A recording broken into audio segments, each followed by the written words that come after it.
के अलावा किसी और का वर्णन नहीं करूंगी।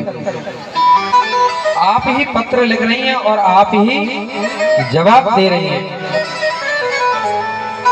महाराज और लिखती अंतापुरा, बोले अंतापुर में मैं रहती हूँ। तुम कहोगे कि मैं तुमसे मिलने के लिए कैसे आऊं?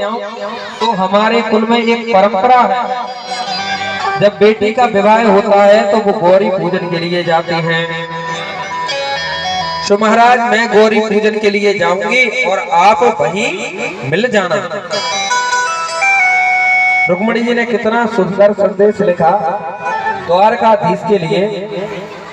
भगवान बोलिए, और वो पत्र लिया और ब्राह्मण को दिया। वो ब्राह्मण द्वारकापुरी पहुंचे और महाराज हाथ के द्वारकानाथ के हाथ में वो पत्र थमाया।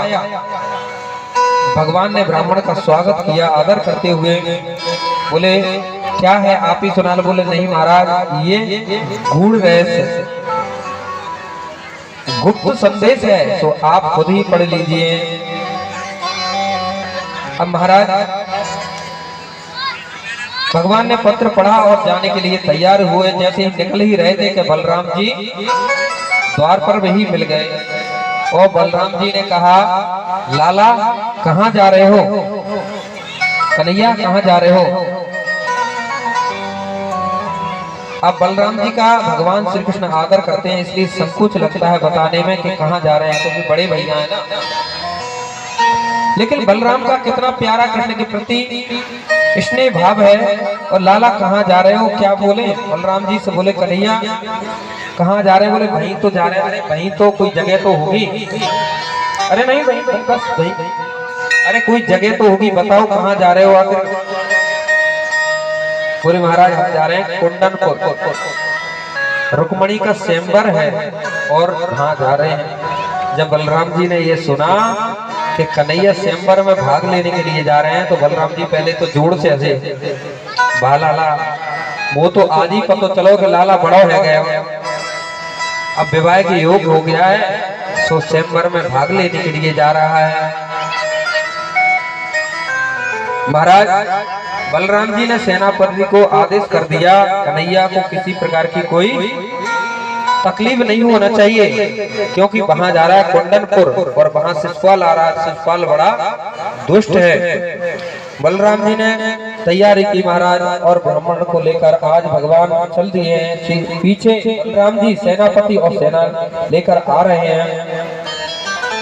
शिशुपाल बड़ा दुष्ट है, गोपाल कहीं अकेला न पड़ जाए, ऐसा भाव है बलराम जी के मन में। कैसा भ्रात प्रेम है बलराम का कृष्ण के प्रति, वात्सल्य भाव है। कृष्ण कुंदनपुर आए, सब राजा लोग पहुंच गए। भीष्म ने भगवान श्री कृष्ण का स्वागत किया। आने में किसी को रोक टोक नहीं है, सभी राजकुमार आए। विवाह पहले से रुक्मणी का शिशुपाल से तय है। और महाराज आज रुक्मणी जी कात्यायनी पूजन के लिए जाती हैं। और सुखदेव जी कहते हैं, राजन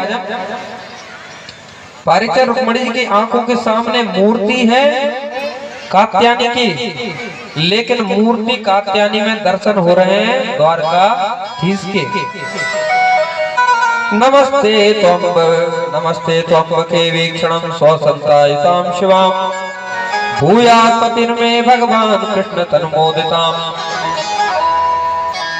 माता कात्यायनी हमें यही वर दे दो, बस एक ही वर चाहिए आपसे, वो हमें ये दे दो कि द्वारकानाथ है ना, वो हमें पति रूप में प्राप्त हो। और महाराज गौरी जी के कात्यायनी मैया के हाथ से फूल गिराया, वाम अंग फड़कन लगे।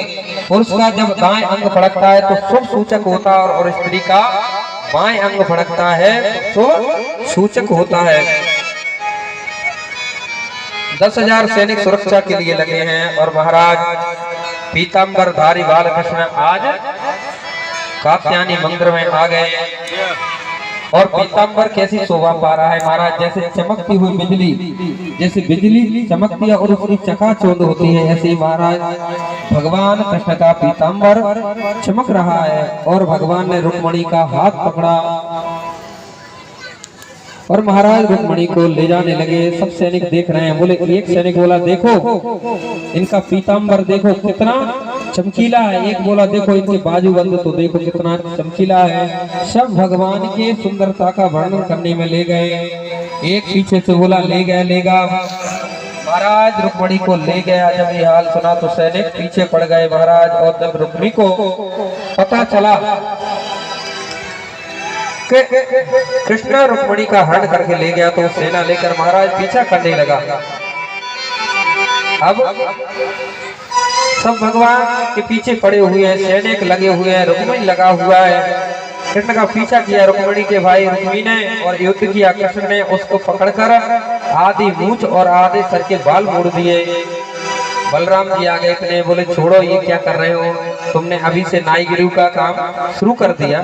अभी तो भाई संबंध जुड़ा ही था और तुमने पहले ही साले साहब के साथ ऐसा व्यवहार करोगे तो कैसे व्यवहार चलेगा।